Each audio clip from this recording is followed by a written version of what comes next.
Welcome to No Apologies. I'm Dana Lash. Any thinking human being at this point knows the response to the pandemic stopped being about health a really long time ago. And there have been many telltale signs that this is true. One of those clues was the very leaders that told us to be the most afraid of the virus and to always wear our masks. We're often caught in crowds not wearing their masks at all. In fact, just a couple of days ago, the President and First Lady Joe and Jill Biden walked through a busy restaurant and the President didn't have his mask on. Shame. Shame, shame. This is the President of the United States, but he's clearly not very worried. And then he did this just the other day. He coughed into his own hand and then shook hands with other people's hands. I hate this so bad. This is why I hate handshaking. Regardless of a pandemic, as a germaphobe, this bothers me so bad. Also, this is the action of somebody who's not at all afraid of a deadly virus. Something is not making sense, but there have been many other signs that the responses to this pandemic is not about health. So obesity is a major comorbidity for people for the coronavirus fatality rate, right? But the CDC is silent about it. Our culture even celebrates obesity in the midst of a pandemic that disproportionately kills people dealing with obesity. It's all strange. And how about early treatment and therapeutics for COVID? We're constantly reminded that there's no value in that, even though thousands of doctors on the front lines say that indeed early treatment and therapeutics do work and they work well, just not the low-cost therapeutics like ivermectin. No, we're told.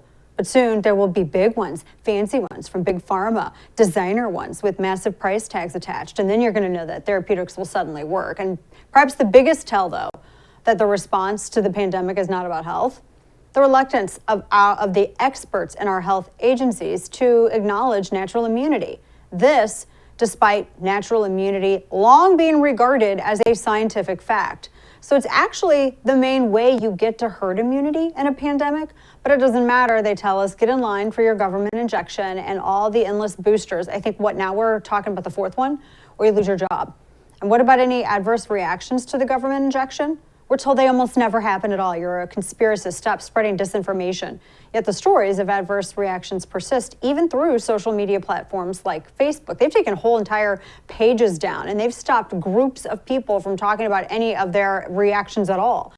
Despite all of these troubling signs, so far the public has gone along with the mandated jabs. About 58% fully vaccinated, 67% of Americans receiving their first dose. But now, we're about to cross a new Rubicon. The FDA and the CDC and the entire Democrat Party are hell-bent on vaccinating very young kids, ages 5 to 11, with what they say is a kiddie-sized dose. Why? For their health and safety, they say. But if it's for health and safety, why can't the CDC just make a cogent and convincing case that it's necessary? I mean, if there's a strong case, we haven't heard it yet. Yet the FDA and CDC seem to be plowing full speed towards vaccinating every child on Earth. Just yesterday, an FDA panel convened and then moved the approval of vaccinating 5 to 11-year-old kids that much closer to full FDA and CDC confirmation.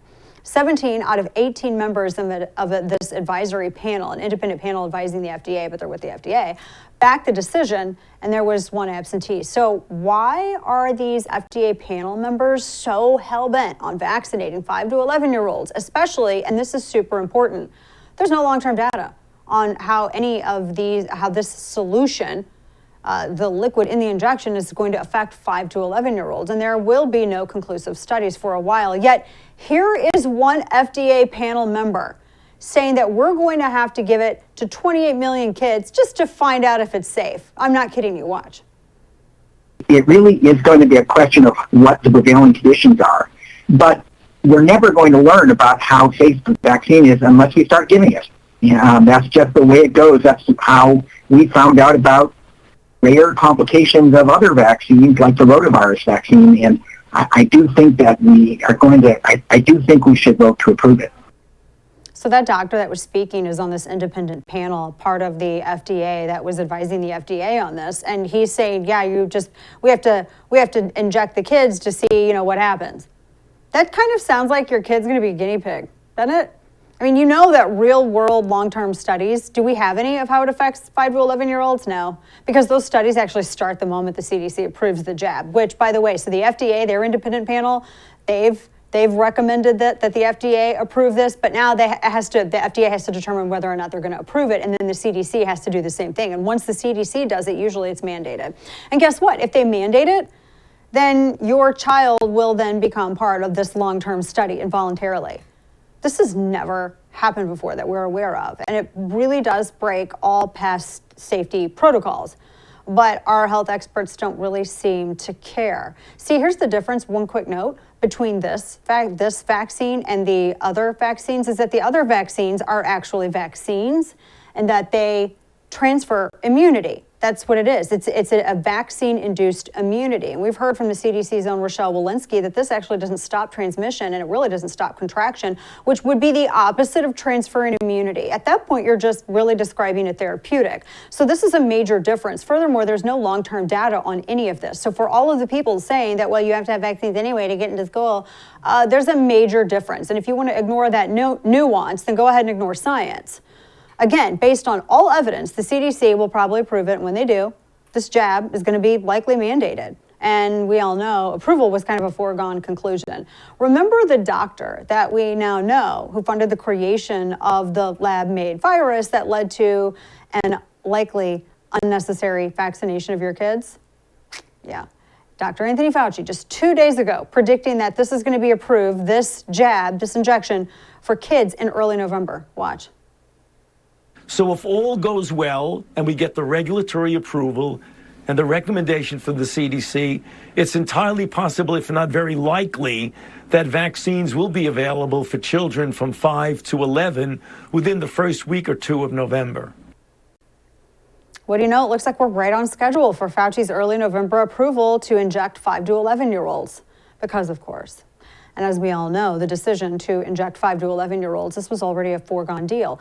We're just doing some performative FDA panel approvals, but we know where this is going to go. We know what CDC Director Rochelle Walensky will do very soon. She's going to approve it. But if this is about health, then the question, why, though? Why will it be approved? I mean, in a situation like this, it's all about the cost-benefit analysis. The FDA says the risks of the vaccines are worth it for 5 to 11-year-olds, but why? And how do these people, how have they had all the information to be able to make that kind of risk assessment for you and your family? Here's some statistics. Because of our health agencies tasked with protecting us don't seem willing to do an honest assessment.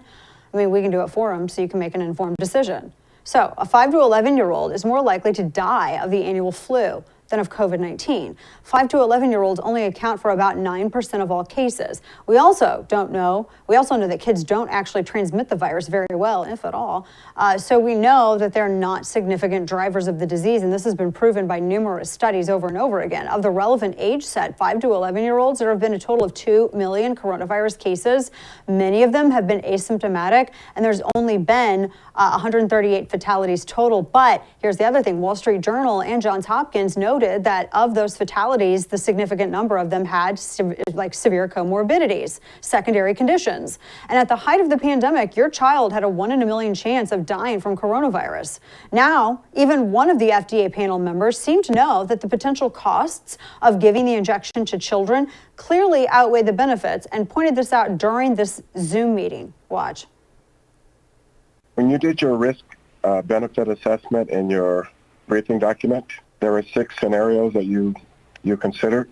It strikes me that scenario 3, where you have the incidence from, I think it's June of 2021, where the cases are low, the hospitalizations from myocarditis actually exceeded hospitalizations from COVID-19. And as we get more adults vaccinated and we see the Delta curve waning, isn't it likely that that's going to be the more likely scenario versus the highest incident that you have in your assessment? So could you comment on that? Because to me, the single most important question is whether the risk or the benefits outweigh the risk. And in that scenario, they clearly don't. Oh my goodness, I'm so glad that somebody was asking this question. So what that medical professional, that FDA panelist was referring to was that there's already a known adverse reaction, myocarditis and pericarditis. It's the inflammation of the heart tissue. And it tends to happen, and you can say albeit rarely, but it doesn't seem like it's rare, just like it's not anecdotal if it happens to you. But it affects young men after they take the vaccine.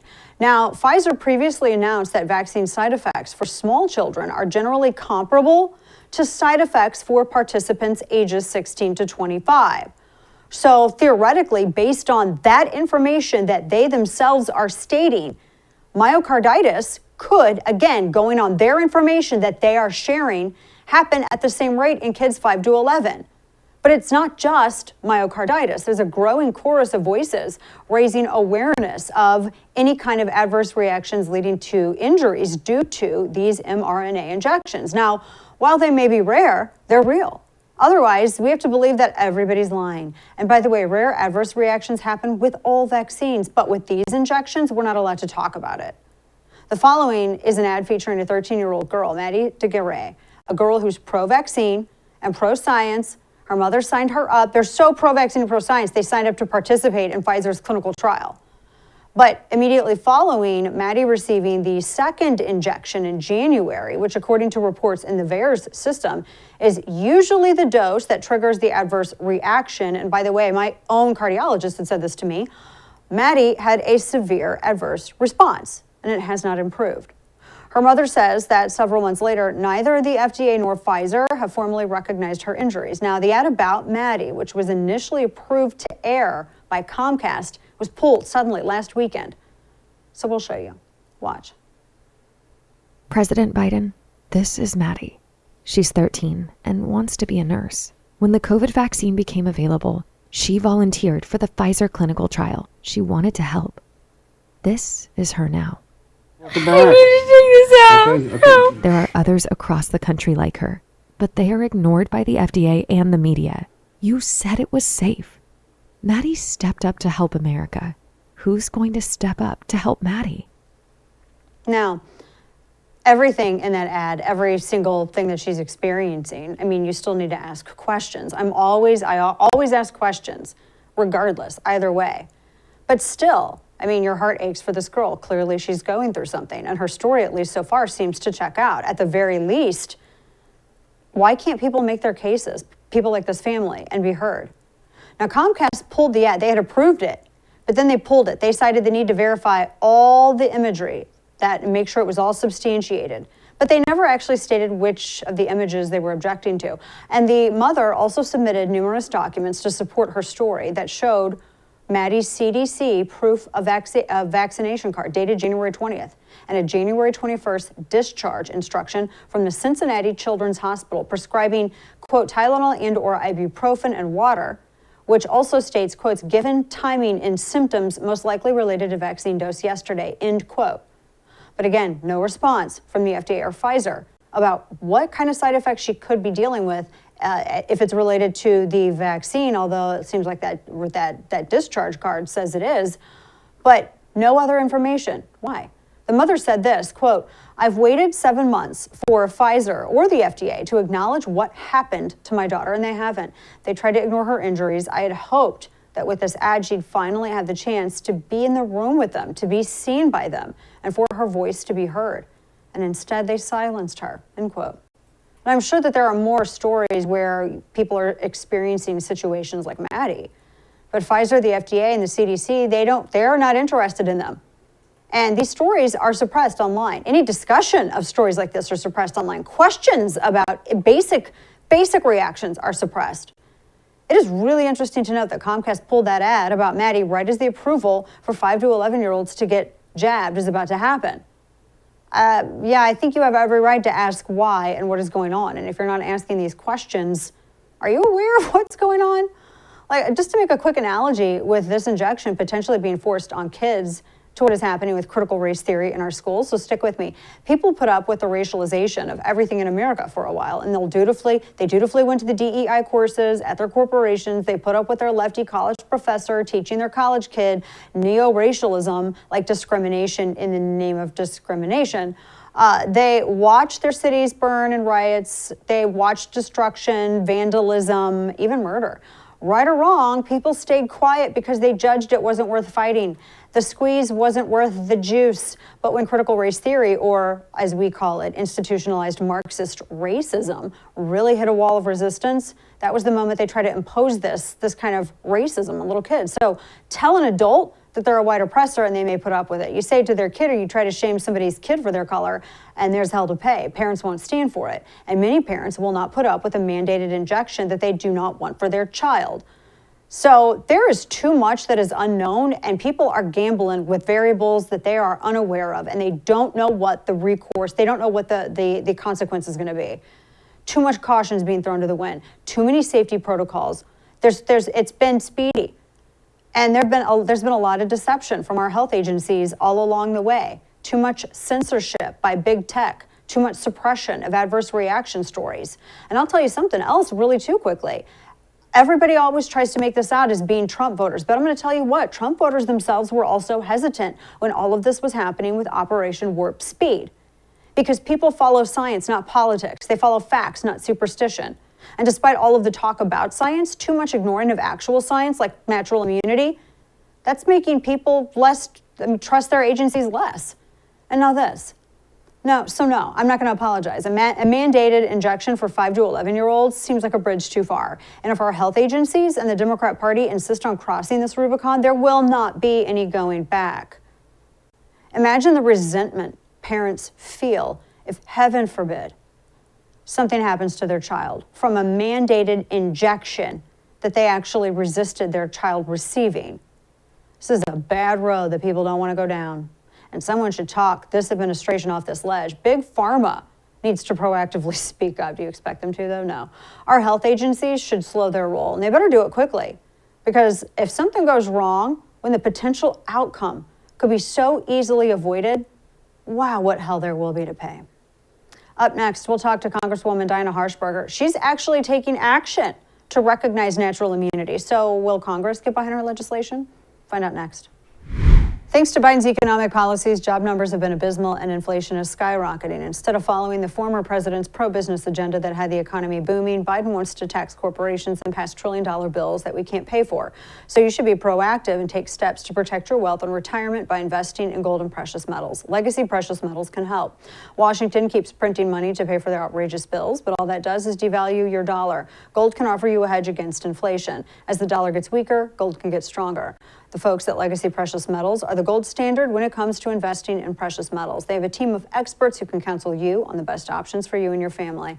Don't leave your retirement to chance. Call Legacy Precious Metals at 866-580-2088 or visit them online to download their free investor's guide full of useful information at legacypminvestments.com.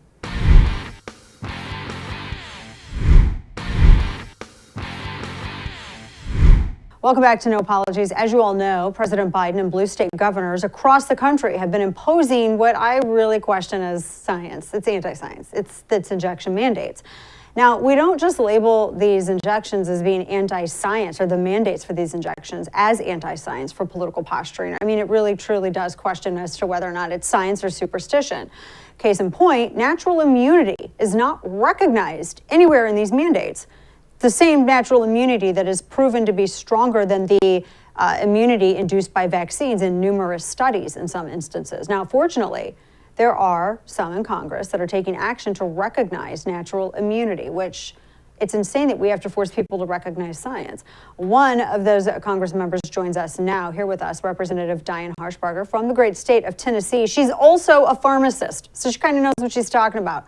Congresswoman, thank you so much for joining us. Appreciate your time today. And thank you for pushing to recognize natural immunity as a real thing. I mean, it's what I always thought, that with every other virus, whether it's chickenpox or anything else, we always recognize natural immunity. So what makes it so different with coronavirus? Well, Dana, it's a pleasure to be on here. I'll tell you what it is. It's really not about COVID. It's about control. And if you look at what the CDC, just like you mentioned, measles, chickenpox, they accept natural immunity for those disease states because they've been around and we've eradicated those. But for whatever reason, they will not accept natural immunity in patients who have already been exposed to COVID and had COVID. And it's a travesty because we have numerous peer-reviewed articles that show that this immunity, once you've had COVID, is much better than getting 2 shots of the vaccine. And it's real. But don't follow the science, for God's sake. Yeah. I think we had the Congresswoman breaking up a little bit there. She was saying, heaven forbid we follow the science. There we go. We got you again, Congresswoman. Yeah. Sorry, go ahead and continue. Yeah. Even Italy is accepting evidence. They're looking for negative COVID tests to travel. They're looking for vaccination, and they're also accepting natural acquired immunity if you have had been exposed to COVID. So they're accepting that in order to travel. So why can we not do it here in the United States? Yeah, that's a great point. I mean, I have friends who are dealing with this, whether at their workplaces and they've already had coronavirus, but they're told that their natural immunity, they still have to get the injection, or even to travel elsewhere. I mean, it's still the same thing. I look at NBA players like Jonathan Isaac and how he's not even allowed to eat with Orlando Magic, the rest of his team. He had coronavirus, so he has natural immunity. But we're not, that's now it's like it's superstition and not science, which of course it amazes me that none of these health officials, Congresswoman, that are telling us to follow the science, they're not, and that drives hesitancy, and they don't seem to see that. Yeah. You know, first of all, it was an emergency use authorization. And so a lot of people were fearful. They say these drug companies have, there's no liability associated with them if something happens and they take the vaccine. What if, God forbid, if they die, their family's not taken care of? That was one of the issues. Now we have the FDA approval on these drugs, but there's still hesitancy. When you tell the American public that they have to do something, that's when they're going to say, no, you're not going to tell me what to do. They're stomping on their individual rights and their civil liberties. It's unconstitutional what they're doing with an executive order, and they're getting OSHA to carry that out. They haven't even written the terms of the agreement yet. So that was a question today in one of our conferences. What's the rule that OSHA is going to enforce? We don't know. So here you have these companies in limbo. Look, we already have a labor shortage. We are pathetically in need of nurses and physicians right now. When you look at 50,000 more healthcare workers that will walk off the job, look what happened in New York. They had to get the National Guard to come in and replace those healthcare workers. It's going to be bad. And, talking to the Border Patrol, they're going to lose 20% more of their Border Patrol agents when this goes into effect. 45% of police forces in some of these cities that are already riddled by crime. For God's sakes, listen to us. Accept naturally acquired immunity. It's real, it's effective, it's long-lasting, and it's durable. Why not just accept it? Yeah, and Congresswoman as well, I mean, the injection doesn't necessarily mean that it transfers any kind of immunity. We were hearing from CDC Director Rochelle Walensky herself. She was saying that, well, it doesn't actually prevent transmission. And in some instances, there have been a number of hospitalizations from these breakthrough cases. So how are they mandating that if it doesn't do what they're stating that it's supposed to do? Well, you have to remember the vaccine can spur these variants. I've just got an Israeli study, and they have 2.5 million people in the healthcare system over there. And honestly, say you got the vaccination in January or February, come June, July, or August, do you know that you were 6 to 13 times more likely to become infected with the COVID virus because you are vaccinated versus unvaccinated that have had COVID already. So there's your sign. I mean, that's truth. And they need to look at that because those, like I said, the vaccine itself can spur the variants. And we've seen it already. We have people who have had 2 shots of COVID. 2 shots of the vaccine that are contracting COVID and being hospitalized. So, just follow the science, for God's sakes. I don't even know why anybody even still listens to Dr. Fauci.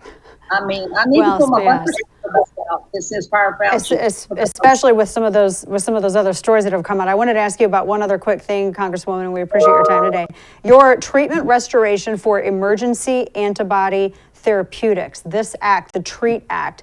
Tell us about this, because I'm just amazed that this is not already incorporated. And I remember when everybody was going after Ron DeSantis when he was doing this in Florida. Now a year later, CNN's acting like they're geniuses because they just discovered it. Well, you've got to have the monoclonal antibodies. When you are testing positive with COVID, it's imperative that you get the disease. And what they're doing is they're rationing it again as of September the 13th. And so we've looked, there's being on Homeland and listening to the briefers, they're telling us that, well, we're looking at your usage for those monoclonal antibodies, and we're only going to give you what your usage is. Well, it happens to be around 7 or more southern states that they're rationing those monoclonal antibodies, and it's detrimental when you cannot get those. I think in Tennessee, we're down by 60% on what we use over a 7-week period.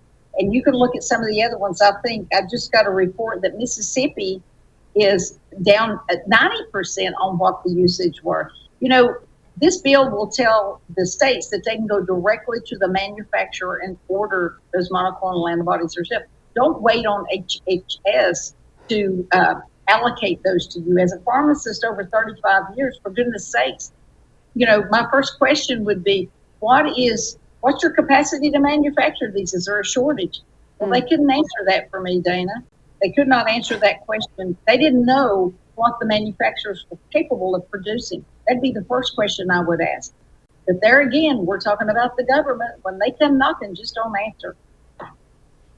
I agree with that. Congresswoman Diana Harshbarger, Tennessee, always appreciate you. Appreciate your time today. Thank you so much for joining us.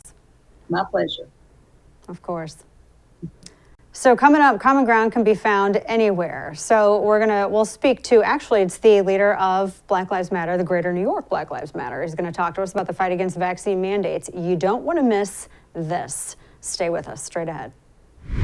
Security Administration's computer servers are 45 years old. Computer servers at Health and Human Services are 50. Maybe that's how cyber criminals hack U.S. Census Bureau's computers, where everything about you is stored. The threat of some cyber thief stealing your credit card isn't your biggest risk. Your massive risk is that they take ownership of your home. It's called home title theft, and the FBI calls it one of the fastest growing crimes. Cyber criminals simply hack into vulnerable government, bank, or mortgage company servers where copies of your home's title are stored. They forge your signature stating that you sold your home, and then they can borrow on your home and leave you in debt. You wouldn't know until collection notices arrived. Protect your most valuable asset. Visit HometitleLock.com and register your address to see if you could potentially be a victim. Use promo code RADIO for 30 free days of protection. That's HometitleLock.com, promo code RADIO.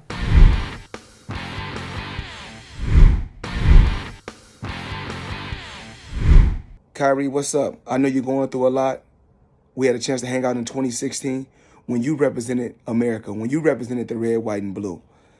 You only want to be treated fair. I was going to post something on one of my social media pages, but I decided to do it the old school way and read it out to you because you're a great person, great father, great athlete, and you believe what you believe. America is the land of the free. Freedom of speech, freedom of religion, and supposedly freedom to choose. Never be controlled by money. I respect you for having some integrity and being your own man. A free mind makes its own choices. An enslaved mind follows the crowd. Stand for something or fall for anything. One man can lead a revolution to stand up and fight for what's right. One choice, one word, one action can change the world. It's crazy how people hate you for being a leader. I hope your actions encourage many others to stand up and say enough is enough.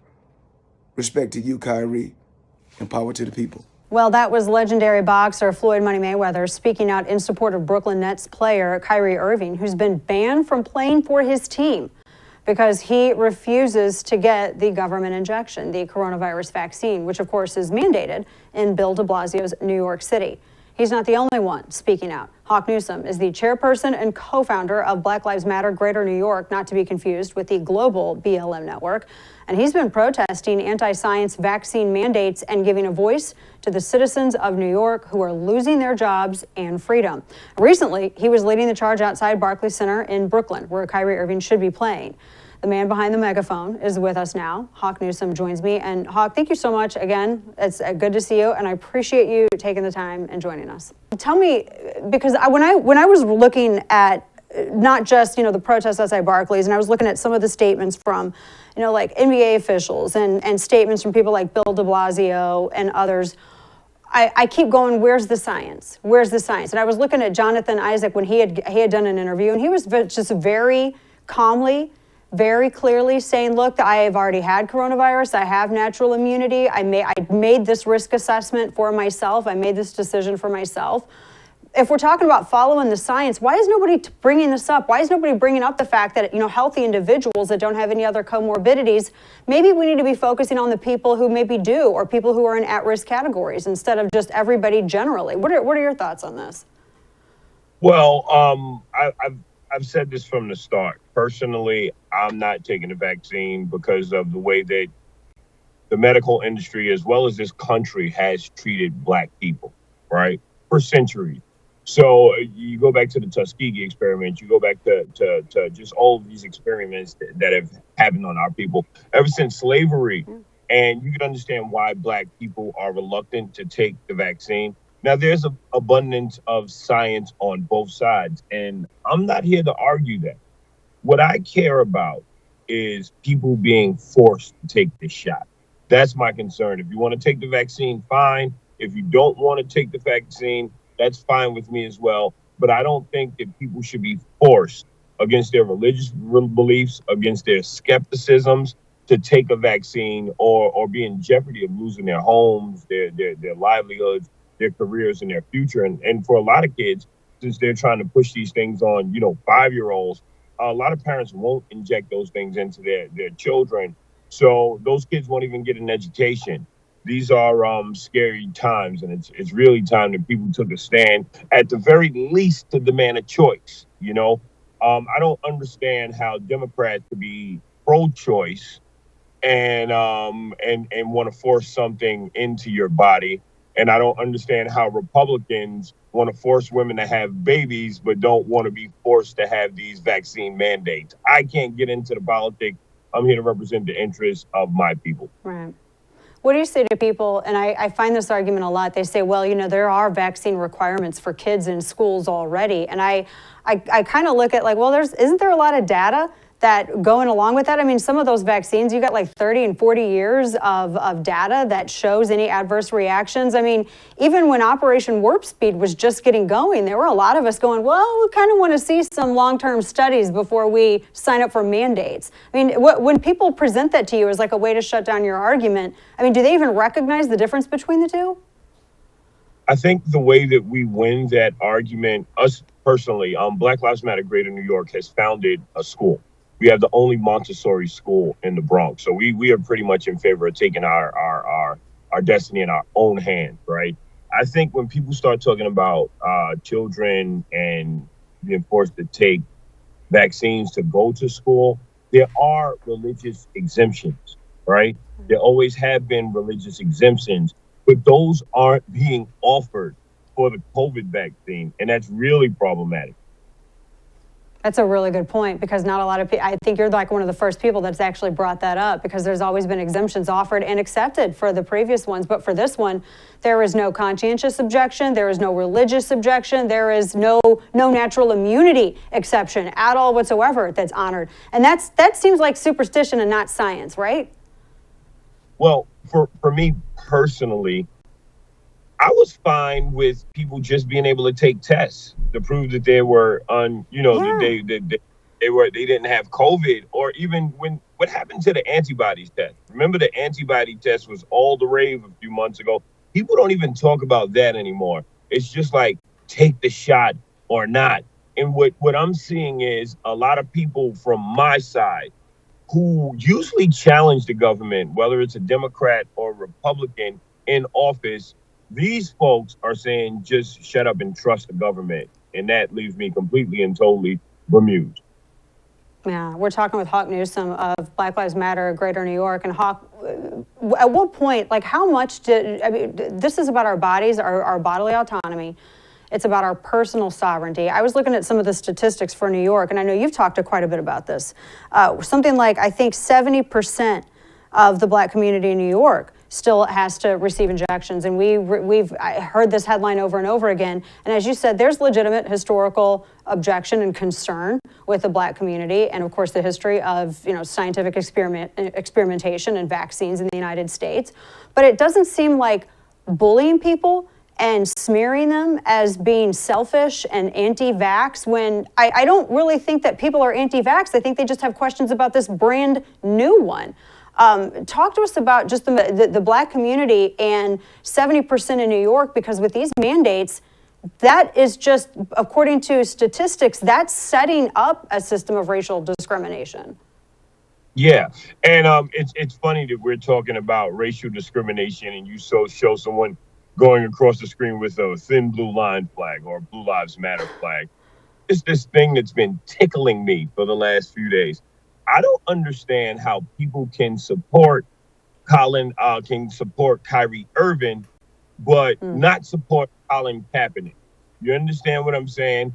And I think the line is being blurred where you have a lot of people on the far right or conservative people saying, hey, this is an issue of racism, but they haven't supported us when we talked about Black Lives Matter for all these years. So I'm just totally against the hypocrisy. When we look at the data, when we look at the numbers, since these mandates have been applied to corporations and city employees, the numbers have dropped, maybe 10%. So 10% of New York's Black population have been forced to go and take this shot by way of losing their jobs. But the people that I care about are the nurses, the single mothers with children who are losing their jobs. I care about these families of teachers, mothers and fathers who are afraid because they won't be able to teach and provide for their children anymore. These are really scary times, and it's a time that everybody needs to take a stand. Now, I can't stand out here and talk about unity. I must unite with the far right or the anti-vax crowd. No, because a lot of these people argue about the things that I am risking my life to fight for. So there is no unification there, but there is concerns for efficiency, right? So we are going out as individuals representing the Black community and just uplifting their skepticisms about these shots and trying to let those voices be heard. And the mainstream media is doing a really good job at making this a far right issue, when indeed it is a Black issue as well. And I think you're doing the job that some of the elected officials honestly ought to be doing. And maybe if they had done that from the beginning, there wouldn't be any kind of concern. On the point, I can answer for me personally on the Colin Kaepernick and Kyrie Irving thing. I never had a problem with Colin Kaepernick protesting. I always just questioned the statistics. I'm like, I have no problem with peaceful protests. Same thing with Kyrie Irving. If I had questioned the science that he was using, then I would take issue with that particular, the science that he was using on which to base his protest. But I always like peaceful protest. But to this, I mean, you're talking about, sorry, go ahead. Right there, right? People call for peaceful protests when Blacks are aggrieved, right? But when the terrorists attacked the Twin Towers, nobody called for peaceful protests. Nobody said go and hug and stand outside of Osama bin Laden's house with picket signs. So, like I told you, I'm just not a fan of the hypocrisy. You know what I mean? Racism is here, always been here. There's plenty of data that backs systemic racism. But you said something that was really crucial. The politicians don't do their job. The politicians are too busy keeping people pitted against each other so that we can fight against each other instead of coming together and looking at the real problem, which is the 10% of people that 89% of stocks in the world who really control the world, who have us living in these and to your point, because you're talking about the division that I agree with you on that issue, the division that's created, especially with the vaccine stuff. I was watching this video, and I know you talked quite a bit about this. I watched some of your interviews and have read a lot of what you've written about this. Carmine's in New York, where the women took exception to being asked for a vax passport. And what got me is that the two things that got me about this story. First off, they were accused of presenting a fake vaccine card, which I thought that's actually a crime now, a fake vaccine card for something that's not even about science. But the second thing that got me was, and I was looking at the statement that Carmine's made. They had said that they took issue with the way they said that their staffer was treated. And they said that it was a shocking and tragic situation. One of our valued employees was assaulted for doing their job as required by city policies. Isn't it the responsibility of the establishment to not put their employees in a position like that where they're having these, whether they're hostesses or servers, they're putting them in a position of essentially being a bouncer for a restaurant and asking things that they shouldn't be asking and creating this situation? I'm so happy you brought that up. I was kind of playing the sidelines with this whole vaccination thing, right? Because if people want to do it, they can. If they don't, fine. But what happened at Carmine is really interesting. They were dealing with a really nasty, racist, condescending hostess, right? A woman who had to be restrained previously by her coworkers and taken inside to stop her from engaging with these people.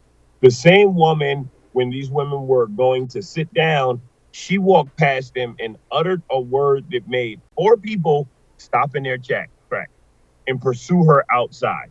Okay, that she didn't. She didn't. And they were from Texas. I feel like I got to put that out. I mean, those ladies, they were from Texas, so you don't play with Texas.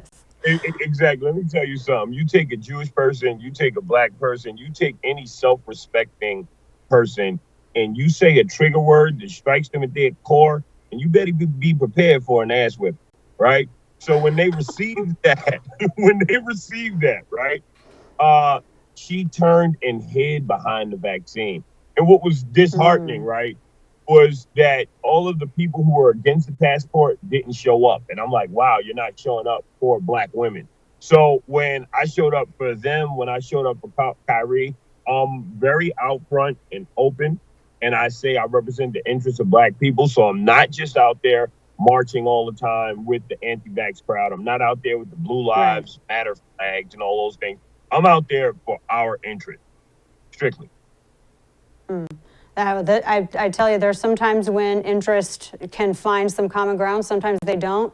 This is one of those instances. Hawk Newsome, I appreciate you taking the time and talking with us about this. Really quickly, before I let you go, I wanted to ask you about initiatives that you were doing. I saw a video I saw a couple of videos that you had, but you're making sure that people who can't get out, because now you got this mandate where you got to be showing your papers if you're going to be entering buildings and that. How are people going to be going and getting their groceries? How are people going to be going and getting basic essentials? And you're working to alleviate some of that. Tell us real quickly about what you're doing. Well, one thing that we've done effectively was challenge the government during this Black Lives Matter movement. But a place that we really need help is empowering our people. So I'm going to go community to community, teaching people about mindfulness and meditation, teaching them how to eat right, giving them entrepreneurship skills, tech skills, coding for the kids. I want to go in and improve our people. So we have a new organization called Black Opportunities that we just launched that we're really excited about. And that's all about going into our communities and fighting the issues in our community, as opposed to waiting around for the government to help. Because, quite frankly, the Republicans don't care and the Democrats pretend to care. And we always wind up with the same result, which is goose egg, which is America. There's some to that. Yeah. Hawk Newsome, appreciate your time today. Thank you, sir. All right. Have a good one. You too. All right, coming up, folks, the patriarchy. You got the progressive patriarchy pushing the limits even further. So find out why no apparently doesn't mean no anymore in this absolutely insane story on the other side. Big tech is taking advantage of us, and while they mine, sell, and remine our data, they're counting their money and abusing our privacy. If you think that your emails, your texts, and your messages are private and safe from governments and hackers and corporations who use you as a product, think again.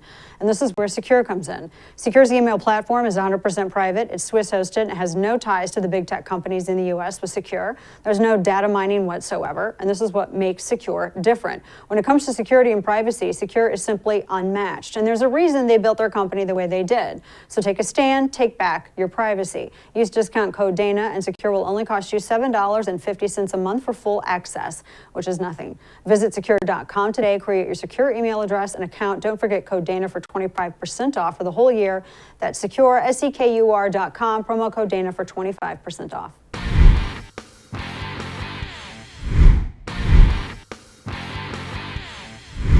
They say hell hath no fury like a woman scorned, but it turns out they may need to revise that to hell hath no fury like a trans woman scorned, a man who identifies as a woman.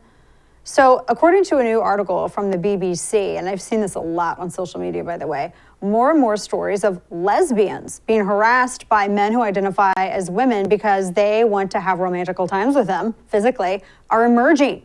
Now, I know all these newfangled ideas about sex and gender get super confusing, so I'll be clear as to what the BBC is saying. Lesbian women are being harassed to have sex by men who identify as women. And it seems that that's nothing new under the sun after all. It's what I call the progressive patriarchy. So we've exchanged one patriarchy for the same patriarchy, but it thinks because it can identify as a woman that it's different. But it's still the same old issue. Biological males pressuring biological females into intercourse. And only now, these biological males are wearing dresses. Now, according to the piece, many lesbians say that no matter what a man might call himself, at the end of the day, they're not interested in a dude with a penis, because that's what dudes have, okay? They don't care if the dude with a penis is wearing a dress and has some lipstick, he's still a dude and he has a penis. From the BBC article. I can't believe we have to just baby step this. Quote, several people got in touch with me to say there was a huge problem for lesbians, the article says, who were being pressured to accept the idea that a penis can still be a female sex organ.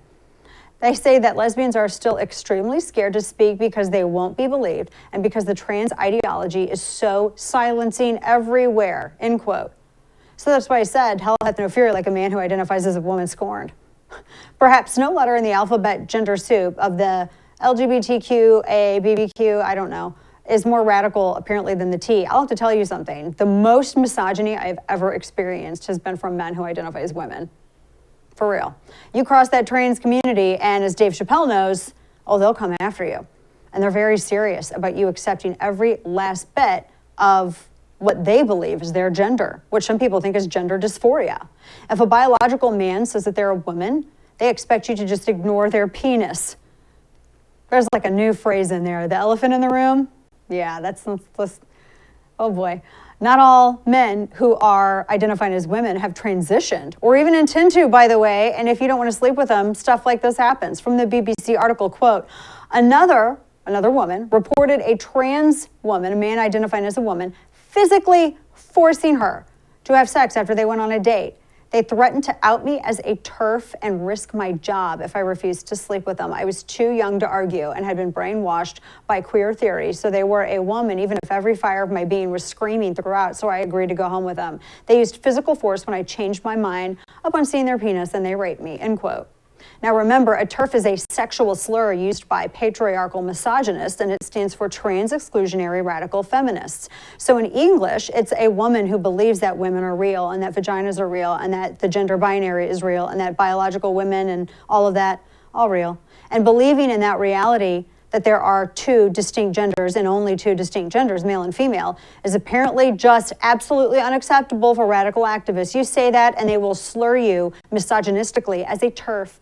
And the radicals in the very, very, very aggressive trans community will hate you for it.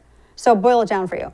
It's men presenting themselves as women who want to sleep with women who aren't interested in them. I thought no meant no, right? Or does it not mean no now? Just because you wear lipstick doesn't mean no? And just goes to show how this new gender fluid sexual revolution could care less about women. This is exactly, by the way, what I'm talking about when I say protections from women being eroded. Because it's steamrolling women. Men that believe that they are women, they want women's sports. Women created their own leagues. We went out and created our own leagues, our own sports clubs, everything else. But now men are wanting to take that over. Why can't men who identify as women just create their own leagues like women did? Men that believe that they are women are breaking the glass ceiling rather than actual women. And they're taking spots that have always been, well, I mean, the first woman 4-star admiral, it's a man. And now some men believe that there are women and they're demanding that lesbian women sleep with them.